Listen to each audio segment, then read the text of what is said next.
हिंदी साहित्य के प्रतिष्ठित कहानीकारों की सशक्त कहानियों के चैनल में आपका स्वागत है। आज सुनिए हिंदी की प्रतिष्ठित और बहुआयामी व्यक्तित्व की धनी डॉक्टर स्वाति तिवारी जी की लिखी हुई कहानी वो जो भी है मुझे पसंद है। तो शुरू करें कहानी। वो जो भी है मुझे पसंद है। कब आ रही हैं आप? परसों रात की फ़्लाइट है। अच्छा, मैं तुम्हें अपना टिकट मेल करती हूँ, तुम समय देख लेना। जी, आप बेफिक्र होकर आइए, मैं आपको लेने पहुँच जाऊँगी। वही आवाज़, किसी खनकती हुई चूड़ियों सी, चहकती चिड़िया सी। जाने कौन सा सम्मोहन था इस आवाज़ में। क्लास में पढ़ाते हुए किसी न किसी प्रश्न को पूछकर मैं उस आवाज़ को सुनती थी। कई साल हो गए, अब तो पता भी नहीं कौन छात्रा कहाँ है। इस बीच 5-6 नई बैच छात्राओं के आए और चले गए और हेड ऑफ द डिपार्टमेंट बनते बनते अब यूं भी पोस्ट ग्रेजुएट या एमफिल पीएचडी के ही छात्र संपर्क में आते हैं। उनमें वो खनक और चहक दम तोड़ चुकी होती है। कितनी यादें ताज़ा होने लगी उस फ़ोन से। उन दिनों कॉलेज में फर्स्ट ईयर में आने वाले बच्चे खूब अच्छे लगा करते थे, एकदम ताजे गुलदस्ते की तरह महकते हुए। और मेरी भी एकदम नई नई पोस्टिंग थी। जीवन का एक सपना पूरा हुआ था, कॉलेज में मनोविज्ञान की प्राध्यापक बनने का। बाबूजी का भी यही सपना था। तुम्हें मनोविज्ञान की प्रोफेसर बनना है बस। माँ चिड़चिड़ाती थी, पागल हो जाएगी लड़की तुम्हारे इस मनोविज्ञान के चक्कर में। हमारे बाबूजी तो कहते थे मनोविज्ञान पढ़ना पागल खाने जाने जैसा है। अरे, लोग अपनी मनस्थिति नहीं समझ पाते, तुम इससे जमाने भर के दिमाग समझाते फिरोगे क्या? होम साइंस क्या बुरा है, लड़की के काम का विषय है। जीवन में काम भी आए और डिग्री की डिग्री मिल जाए। अरे भाई, गया जमाना टेबल क्लॉथ पर फूल पत्ती काढ़ने का, और आने वाले समय में तुम्हारी ये देशी रसोई शास्त्र की ज़रूरत घटती जाने वाली है। बाबूजी तर्क देते। क्यों, आने वाले समय में पागल खाने बढ़ने वाले हैं क्या? कोई भविष्यवाणी हुई है क्या? दरअसल माँ दुनियादारी खूब जानती थी, नहीं चाहती थी मैं उल्टे सीधे विषय पढ़कर सिरफिरी हो जाऊं। पर माँ के उल्हाने समय के साथ कमज़ोर पड़ते गए और मेरा और पिताजी का मनोविज्ञान का रुझान फलता गया। उस साल ये लड़की अमिता पास के किसी कस्बे में हॉस्टल से आई थी। उसे अपने विषय बदलना था। एक दिन मुझे स्टाफ रूम के सामने रोककर पूछ बैठी, मैम आपकी हेल्प चाहिए। बताओ। मैम, मैंने फॉर्म में गलत विषय भर दिए, बदलना है। नोटिस बोर्ड पर नोटिस लगा है 15 तारीख तक विषय बदलने वाले आवेदन जमा करने के लिए। हाँ, तो क्यों बदलना है? मैंने चलते चलते पूछा था। मैम, फॉर्म भरते वक्त विषयों की वैल्यू पता नहीं थी, बाद में लगा समाजशास्त्र की जगह कोई और विषय लेना चाहती हूँ। क्या सोचा तुमने? मैं उसी से हल निकलवाना चाहती थी। मैम, मैं आपकी क्लास में बैठना चाहती हूँ। क्यों? मैं रुक गई थी चलते चलते। मेरी जो रूममेट है ना, वो आपकी प्रशंसक है। मैम, वो कहती है कि क्या पढ़ाती हैं मैम। मनोविज्ञान, अरे इतना इंटरेस्टिंग विषय है कि बस। तो मैम, गलत विषय ठीक हो सकता है ना? वो चहक उठी थी। मैंने अपनी लंबी चोटी को झटकने के साथ पीछे फेंकते हुए उसे ध्यान से देखा। लड़की मासूम लगी। विषय गलत नहीं होते कभी, समझी? सॉरी मैम, मेरा मतलब था पसंद। वो थोड़ा सहमी। तो समाजशास्त्र की जगह मनोविज्ञान भर दो, एक सीट खाली हो रही है, मैं तुम्हें रिकमेंड कर दूंगी। Yes ma'am. और उसने उस बैच में सबसे ज़्यादा अंक लिए और टॉपर बनी। हमारे कॉलेज से मास्टर्स नहीं किया, सुना था। वो लंदन के किसी बड़े कॉलेज से मास्टर्स कर रही थी। उसी अमिता से अभी अभी बात हुई। वो आजकल यूएसए की एक बड़ी यूनिवर्सिटी में मनोविज्ञान की प्रोफेसर है और एक इंटरनेशनल सेमिनार में उसी ने मुझे भी स्पेशल गेस्ट स्पीकर के रूप में इनवाइट किया है। वही अमिता मुझे भूली नहीं, उसी ने नेट पर मेरे शोध पत्र देखकर सेमिनार में मुझे बुलाया था। गर्व से मेरा मन मस्तिष्क भर उठा था। कभी कभी हमारे छात्र हमें गुरुदक्षिणा में ऐसे ही सरप्राइज देते रहते हैं। कुछ दिनों पहले एक सेमिनार में एक और छात्रा ने मुझे सिंगापुर की यात्रा करवा दी थी और अब दूसरी बार अमेरिका का निमंत्रण। मैं खुश थी, बाबूजी से ज़्यादा माँ खुश थी। मैं 2 माह से लगभग रोज़ ही अमिता को याद करती, मन ही मन शाबाशी देती। वाह अमिता, तुमने मेरा नाम रोशन कर दिया। जाने की तमाम तैयारी, visa, paper, books, power point presentation, सारा काम निपटाते 2 महीने कहाँ गए पता ही नहीं चला। हालांकि अमेरिका की सुरक्षा व्यवस्था के किस्से सुन मन ही मन एक भय भी बना रहा, पर वो आश्वस्त भी थी कि अमिता है वहाँ, रहने रुकने खाने के शाकाहारी होने की समस्या का समाधान तो है। लैपटॉप पुराना हो गया था, नया खरीदा, लाइट वेट वाला।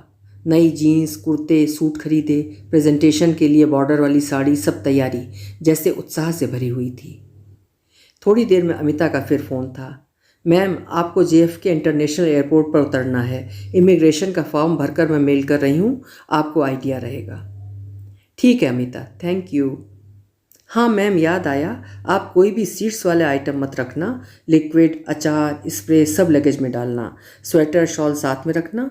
कोई भी परेशानी हो तो इन नंबरों पर संपर्क कर लीजिएगा, ये सभी आपकी हेल्प करेंगे। ओके। क्या ले जाऊं? उसके लिए साड़ी, शॉल कुछ समझ में नहीं आ रहा था। सोचा इंडियन है, फिर कस्बे से निकल कर आगे बढ़ी है, साड़ी का मुंह छोड़ नहीं सकती, कभी ना कभी तो साड़ी पहनती ही होगी। व्रत, त्योहार, दिवाली में तो साड़ी विदेशों में भी पसंद की जाती है। बाजार से कुछ अच्छी सिल्क की साड़ियाँ खरीद बुटीक वाली से मैचिंग में कुछ रेडीमेड ब्लाउज इस शर्त पर लिए कि साइज़ में नहीं आए तो वापस ले ले। फ़ोटो देखी थी उसकी नेट पर, अभी भी वैसी ही है, दुबली पतली। Sari, matching stone jewellery, purse, कुछ कुशन वॉल हैंगिंग्स खरीदे, नमकीन और मिठाई भी। उम्र में बड़ी हूँ, फिर उसकी शिक्षक खाली हाथ कैसे जा सकती हूँ, यही सोचकर निकलने से पहले एक बार फिर उसका फ़ोन था। मैम, लगेज का वेट का ध्यान रखिएगा, वरना सामान एयरपोर्ट पर फेंकना पड़ता है। हाँ अमिता, वेट करा लिया है। मन बेहद खुश था। टीचर हूँ, अपने स्टूडेंट के साथ माँ जैसा रिश्ता हो जाता है। अच्छा लग रहा था कि वो मेरी इतनी चिंता कर रही है। मैं बेटों की माँ हूँ, लग रहा था बेटी की कमी पूरी हो रही है अमिता से मिलकर। और इन सब के बीच फ्लाइट अपने 16 घंटे पूरे कर संयुक्त राज्य अमेरिका के सबसे बड़े हवाई अड्डे पर खड़ी थी। 1 घंटा लगा कस्टम और अन्य फॉर्मेलिटीज़ को पूरा करने में। लगेज के लिए ट्रॉली याद आई तो याद आया, अमिता ने बताया था $5 डालने पर ट्रॉली का लॉक खुलेगा। आप डॉलर की चेंज ज़रूर रखिएगा। ट्रॉली ली, बाहर आई तो अमिता बेहद खूबसूरत फूलों का गुलदस्ता लिए खड़ी थी मेरे वेलकम के लिए। लाइए। उसने ट्रॉली ले ली। हम पार्किंग की तरफ बढ़ रहे थे। अमिता, तुम तो बिल्कुल वैसी ही हो। थैंक यू मैम, आप भी तो वैसी ही लग रही हैं, बस थोड़ा सा वेट पुट ऑन किया है आपने। और आपके वो लंबे बलखाते बाल, क्या हुआ उनको? सब झड़ गए थे तो कटवा दिए, मैंने उदास होते हुए कहा था। ओह, आपको पता है मैम, मैंने विषय आपके सुंदर बालों को देखकर बदला था, आपकी वो लंबी मोटी चोटी। मैम, हमारा ग्रुप आपको देखने के लिए लॉबी में खड़ा रहता था। सच? जी, हम आपकी नकल भी करते थे। चोटी लहरा लहरा कर आप गजगामनी सी चलती थीं। हट पगली, गजगामनी तो मैं अब हूँ, एकदम मोटी। नहीं मैम, अच्छी लग रही हैं। कितना चलना है अमिता? मैम, ये जॉन एफ कैनेडी अंतर्राष्ट्रीय हवाई अड्डा है, एक तरह से अमेरिका प्रवेश द्वार है। हब है एयरलाइंस का, सबसे बड़ा हवाई अड्डा जहाँ से सीधी उड़ानें हैं दुनिया भर के महाद्वीपों के लिए। आप दूसरी फ़्लाइट लेती तो नेवार क्या लागार्डिया भी उतर सकती थीं, वे छोटे एयरपोर्ट हैं। पर मैंने सोचा इस बहाने आप JFK को भी देख लेंगी। आपको पता है ये 1948 में इंटरनेशनल हुआ और 1963 में जॉन एफ कैनेडी को समर्पित किया गया। You know ma'am, John Kennedy संयुक्त राज्य अमेरिका के 35वें राष्ट्रपति थे। I know. हम उसकी शानदार गाड़ी में अपना लगेज डाल रहे थे। उसने सामान रखने के बाद एक जर्म फ्री से हाथ धो लिए, फिर अपनी गाड़ी में रखा मफ़िन और चाय लौटे ला के मेरे सामने रख दिया। आपको चाय पसंद है ना, इसलिए यहाँ भी आजकल जिंजर चाय लाटे मिलती है, मैं लेती आई। ये बगैर अंडे का है ना मफ़िन? जी वेजिटेरियन है, पर बटर वाला है। अब इतना तो चलता है ना मैम? अच्छा था, स्वादिष्ट मफ़िन। फिर मैं थक भी गई थी और भूख भी लगी थी। चाय ने सारी थकान उतार दी। ग्लास भर चाय थी, रास्ता सुंदर और साफ सुथरा। गाड़ी अमिता ड्राइव कर रही थी, बड़ी गाड़ी थी। मैंने देखा वहाँ सारी गाड़ियाँ ही शानदार होती हैं। छोटा सा 2 बेडरूम अपार्टमेंट था उसका, सामने ही यूनिवर्सिटी का गेस्ट हाउस। उसने पूछा, मैम आप कहाँ रुकना पसंद करेंगी? ऐसा करते हैं, अभी तो गेस्ट हाउस में 5 दिन रुकती हूँ, फिर तुम्हारे साथ रहूँगी। अभी तुम्हें भी सेमिनार की व्यस्तता रहेगी, फिर आज तो मैंने सोना ही है। मैंने सोचा उसके परिवार को डिस्टर्ब ना हो इसलिए। 5 दिन में मैं 3 दिन सेमिनार में गई, 2 दिन तो उद्घाटन और समापन वाले थे। समापन के बाद वो गेस्ट हाउस आ गई थी मेरा लगेज लेने। चलिए मैम, घर चलते हैं। घर एकदम व्यवस्थित, आधुनिक सुविधाओं से सजा, फ्रिज खाद्य सामग्री से संपन्न था। दूध, जूस, फल, अंडा, फ्लेवर्ड दही, चपाती, पराठा, अंकुरित अनाज सब कुछ रखा था। अचानक चाय का दूध निकालते हुए फ्रिज देखकर बाबूजी की याद आ गई। वे माँ से कहते थे, देखना एक दिन ये तुम्हारे रसोई शास्त्र का सब बाजार में रेडीमेड मिलेगा और पाक कला डिब्बों में बंद हो जाएगी। सोचते हुए मैं मुस्कुरा उठी। अमिता अपने लिए ऑमलेट बना रही थी। पूछने लगी, क्या हुआ मैम? कुछ नहीं, बाबूजी का मनोविज्ञान और माँ के होम साइंस की बहस याद आ गई। पर माँ भी गलत नहीं थी। देखो, ऑमलेट के लिए अंडा तो फेंटना ही पड़ेगा ना। नहीं मैम, कहाँ, देखिए ना, अंडे का येलो पार्ट मतलब योक हटाकर आजकल डिब्बों में तैयार मिलता है, बस तवे पर डालना होता है। उसने हाथ में पकड़ा अंडे का डिब्बा दिखाया। मैं चाय और आलू का पराठा लेकर और अमिता ऑमलेट और जूस लेकर सोफे पर आ बैठे। अमिता, तुम इतनी सुंदर हो, कॉन्फिडेंट हो, सेल्फ डिपेंडेंट हो, तुमने शादी क्यों नहीं की? मेरे सवाल पर वो उठी। उसने किचन में जाकर फ्राइंग पैन में पड़ा एक और ऑमलेट ब्रेड में दबाया। फिर खाते खाते ही जवाब दिया, बस कभी ज़रूरत ही नहीं पड़ी। क्यों? बस ऐसे ही, कोई पसंद ही नहीं आया कभी। क्या तुम्हारे पेरेंट्स ने तुम्हें शादी के लिए बाध्य नहीं किया? किया था ना मैम, पर कब तक करते, एक दिन मैंने उन्हें बता दिया था ना। उसकी बात सुनकर मुझे लगा ये तो मानसिक रूप से बीमार है। अपनी प्रिय छात्रा की किसी स्वीकारोक्ति से मैं स्तब्ध थी। तुम पागल हो गई हो क्या? मुझे लगा वो शर्मिंदा होगी, पर ऐसा कुछ नहीं हुआ। उसके अपने तर्क थे, पर मेरे पास अब विरोध के शब्द नहीं मिल रहे थे। मैम, इसमें बीमार होने या पागल होने जैसी बात आप कैसे कह सकती हैं? और नहीं तो क्या कहूँ, ये विकृति है अमिता। आप इसे विकृति कह रही हैं मैम? तो क्या कहूँ? मेरे अंदर शब्द लिसलिसे से हो आए थे। कुछ सूझ ही नहीं रहा था। उसके तर्क को नकारने के लिए ऊपर से गुस्सा आ रहा था। मन कर रहा था एक जोरदार थप्पड़ जड़ दूँ उसके गाल पर। मैम, आप तो सिगमंड फ्राइड को पढ़ती रही हैं ना? आपने ही एक बार फ्राइड को पढ़ाते हुए समझाया था ना? आप तो मनोविज्ञान की टीचर हैं। मैम, मुझे लगता है फ्राइड ठीक ही कहते रहे हैं। ये विकृति मतलब परवर्सन नहीं, ये उल्टाओ मतलब इन परवर्सन है। वे इसे बीमारी नहीं मानते। फ्रायड सिर्फ पढ़ने के और समझने के मनोवैज्ञानिक हैं पगली, जीवन में उतारने के नहीं। तुम समझ क्यों नहीं रही हो मेरा मतलब? अच्छा बताइए, इसको कौन तय करेगा? अमिता, मनुष्य एक सामाजिक प्राणी है। उसका कौन सा व्यवहार बीमारी और कौन सा नहीं, ये हमारी सामाजिक परंपराएं तय करती हैं। नहीं, नई रिसर्च करती है। आप जानती हैं कि मानव व्यवहार की कुछ चीज़ें गुणसूत्रों से तय होती हैं। मेरा मानना है मनुष्य का जन्म उसकी निर्धारित मानसिकता के साथ ही होता है। यह तो एक तरह की यौन अभिरुचि है ना। अभिरुचि बीमारी कैसे हुई?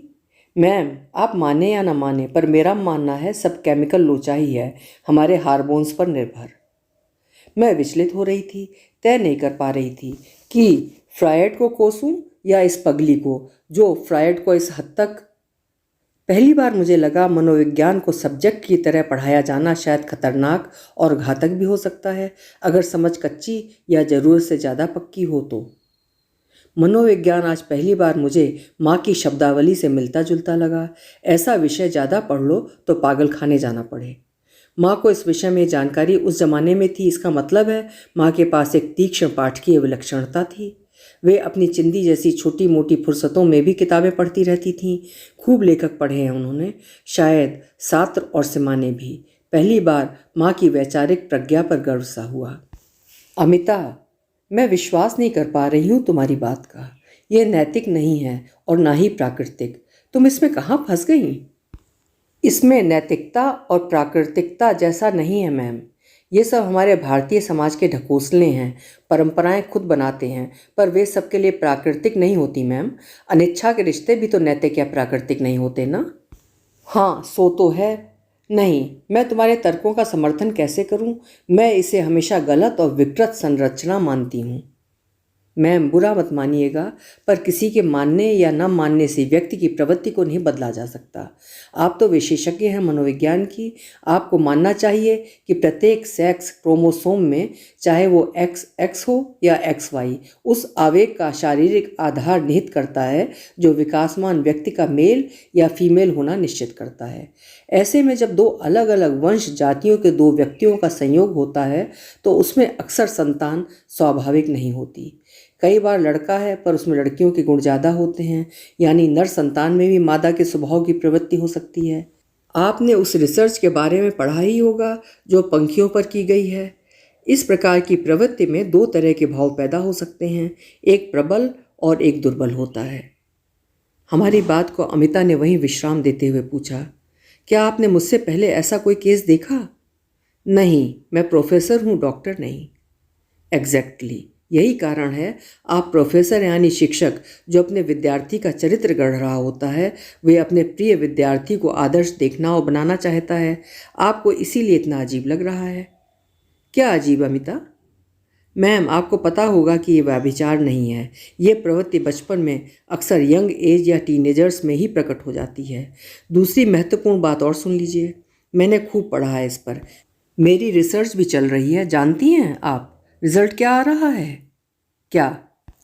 यही कि ये ऐसे व्यक्तियों में पाई जाती है जो बुद्धि और चरित्र की दृष्टि से औसत से ऊंचे दर्जे के होते हैं। मैं हंसते हुए उठ खड़ी हुई। मुझे लगा नैतिक रूप से यौन विपरीतता युक्त व्यक्ति अक्सर अपने ऊपर सामान्य आचार शास्त्र को लागू करते हैं और अपनी स्थिति को औचित्यपूर्ण साबित करने का प्रयास करते हैं। पर मेरी हंसी विद्रूप थी। अमिता के दिल पर कोई आघात कर गई थी। मैं उठकर अपने रूम में आ गई, आंखें बंद कर लेट गई। मैं थक गई थी इस मुश्किल चर्चा से। उसे हर्ट नहीं करना चाहती थी पर कर बैठी थी। शाम तक हम अलग अलग रहे, कोई किसी से नहीं बोला। मुझे लगा मैं गलत हूँ। क्या पड़ी है मुझे दूसरों के फटे में टांग अड़ाने की? ये मनुष्य का नितांत व्यक्तिगत मामला है। बेकार ही उसको अपनी मास्टरी की हेकड़ी में नाराज कर दिया मैंने। मैं दुखी हो रही थी। उठी, दोनों के लिए बढ़िया कॉफ़ी बनाई और उसके रूम में ले गई। क्या अमिता नाराज़ हो गई क्या? वो उठकर बैठ गई। अरे नहीं मैडम, मुझे लग रहा है मैंने आपको हर्ट किया बताकर। अरे नहीं, कोई अपना होता है वही तो बताता है, मैंने उसे कॉफ़ी पकड़ाते हुए कहा। थोड़ी देर में हम वॉक पर निकल आए थे।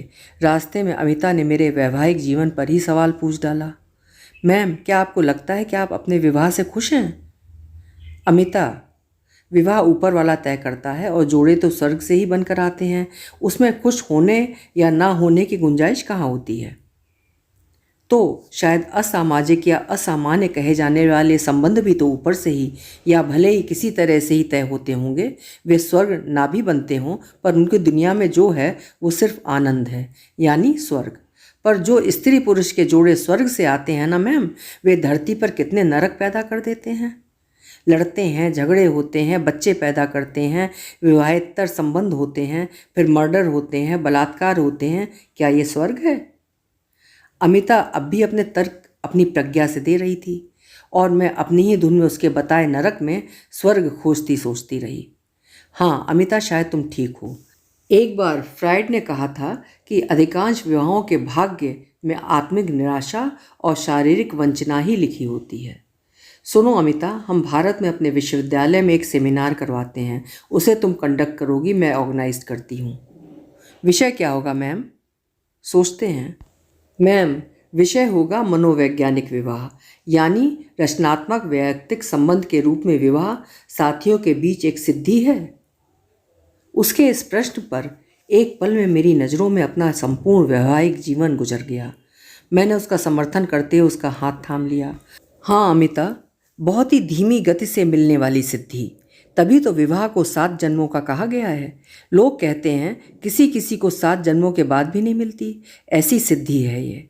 उसने मेरे हाथ पर अपना दूसरा हाथ रख दिया। मैम जानती हैं, आप मुझे बेहद अच्छी लगती हैं। मैंने आंखें तरेरी। क्या इरादा है तुम्हारा? दोनों ठहाके लगाते हुए पास के मैक्सिकन रेस्तरां में घुस गए, शाकाहारी भोजन के लिए इस एरिया में एकमात्र स्थान। अमिता ने पूछा, क्या खाएंगी मैम? चिपोतले वेज राइस बाउल, और क्या मिलेगा मेरे लिए घास फूस का?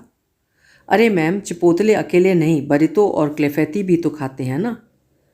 स्वाद बदल कर तो देखिए, दाल रोटी का आनंद व्यंजन की रेसिपी बदलने से कैसे बदल जाता है। बारितो क्या है? रोटी, राजमा, कच्ची सब्जी विद चीज़, केवल एक रोल में बंद। हाँ चलो ट्राई करते हैं। अमिता से मिलने के बाद समलैंगिकों के प्रति मेरी धारणा कि वे व्याभिचारी होते हैं बदलने लगी। वे भी उतने ही भले, मिलनसार, ऊर्जावान और स्नेही होते हैं। मुझे लगा एक रुझान के कारण किसी को खारिज नहीं करना चाहिए। अमिता भी तो रोज़ हमारी तरह ही उठकर स्नान, पूजा, ध्यान, व्रत, आस्था सब में विश्वास करती है। वही खाती है जो सब खाते हैं, वही जीवन, वही प्रखरता। इंडिया वापस लौटकर मैंने एक प्रस्ताव अपनी प्राचार्या की टेबल पर रखा, अंतर्राष्ट्रीय सेमिनार करवाने का। प्राचार्य ने मुझे बुलवाया। ये क्या बेहुदा विषय उठा लाई आप वहाँ से? बेहुदा नहीं मैडम, आप समाजशास्त्री हैं और मैं मनोवैज्ञानिक। अब तक मैं भी इस विषय को बेहुदा ही मानती थी, पर अब जब मैं ऐसे किसी व्यक्ति को जानती हूँ तब से मुझे लगता है एक निश्चित उम्र के बाद यौन मनोविज्ञान उपेक्षा का नहीं बल्कि समझाए जाने का विषय है। इस विषय पर चर्चाएं, संवाद और खोज होनी चाहिए। सेमिनार में ये होगा क्योंकि वहाँ अंतर्राष्ट्रीय मनोविज्ञानी आएंगे। भाषा की अश्लीलता नहीं होगी बल्कि एक दृष्टि पैदा होगी, एक समझ। हमारे दिमाग में क्लिनिकल मनोविज्ञान के छात्रों को एक शोध का विषय मिलेगा। मैडम ने सिर पकड़ लिया। ये विषय नहीं। क्यों नहीं? हमारे पूर्वज बंदरों, लंगूरों, चिंपैंजी में समलैंगिकता पर शोध हुए हैं। बहुत सी बर्बर जातियों में ये आज भी है। मिस्र देश के लोग अपने देवता होरस और सेत को समलैंगिक रिलेशनशिप वाला बताते हैं। मैडम का गुस्सा सातवें आसमान पर था। ये भारत है, मिस्र नहीं। यहाँ सांस्कृतिक सभ्यता है। मैडम, हमारी संस्कृत में ऐसे कई उदाहरण मिल सकते हैं। मैडम ने सर ऊपर किया प्रश्नवाचक निगाहों से, जैसे कह रही हूँ क्या बकवास करती हो। हाँ, मैंने शांति से मैडम को समझाया। मैडम, जीवन इतना विपुल, निष्कलुष और सहज है कि इसके लिए कोई मान्यता अंतिम नहीं हो सकती। मैडम ने सर ऊपर उठाया, चाय मंगवाई तो मुझे लगा शायद वे मेरी बात सुनना चाहती हैं। चाय का कप उठाते हुए मैंने बात आगे बढ़ाई। न जाने हम कहाँ जाना चाहते हैं और कहाँ पहुँच जाते हैं। न जाने किन किन पगडंडियों से चलते हुए यहाँ तक आए हैं। सृष्टि सिद्धांत की सीमाओं में घिरी रहती तो दुनिया में ऊर्जा, हताशा और अवसाद के अलावा कुछ न होती। रास्ते संवाद से ही निकलते हैं। एक बात और समझने की है कि अश्लीलता कुछ और नहीं, केवल शब्द और आचरण का नासमझ तरीका है। हमारी चाय खत्म हो गई थी और प्रिंसिपल मैडम ने कप रखा और कलम उठा ली। वे कुछ कहे बगैर नोटशीट पर हस्ताक्षर कर रही थीं। मैं समझ नहीं पाई कि हस्ताक्षर मेरे समझाने के हैं या पिंड छुड़ाने के, पर हस्ताक्षरित नोटशीट मुझे पकड़ाते हुए मुस्कुराई। बढ़िया और शानदार सेमिनार होना चाहिए। ये ज्वलंत सामाजिक विषय है। मैं खड़ी होने लगी तो वे बोली, बैठो। मैं बैठ गई। वे कुछ कहना चाहती थी, पर बात चेहरे के भावों में उतरने की। शायद वे शब्द खोज रही थी। फिर, थैंक्स, आज तुमने मेरी समझ, मेरी दृष्टिकोण को इतनी सहजता से बदल दिया। मेरा बेटा भी। पर मैं उसे हमेशा तिरस्कृत क्यों? मैं उठ खड़ी हुई, वहीं से अमिता को फ़ोन मिलाने। अभी आप सुन रहे थे समाज की एक ज्वलन समस्या पे आधारित कहानी वो जो भी है मुझे पसंद है। लेखिका थी डॉक्टर स्वाति तिवारी। कल मिलेंगे फिर किसी उम्दा कहानी के साथ। आपका समय शुभ हो, मंगलमय हो।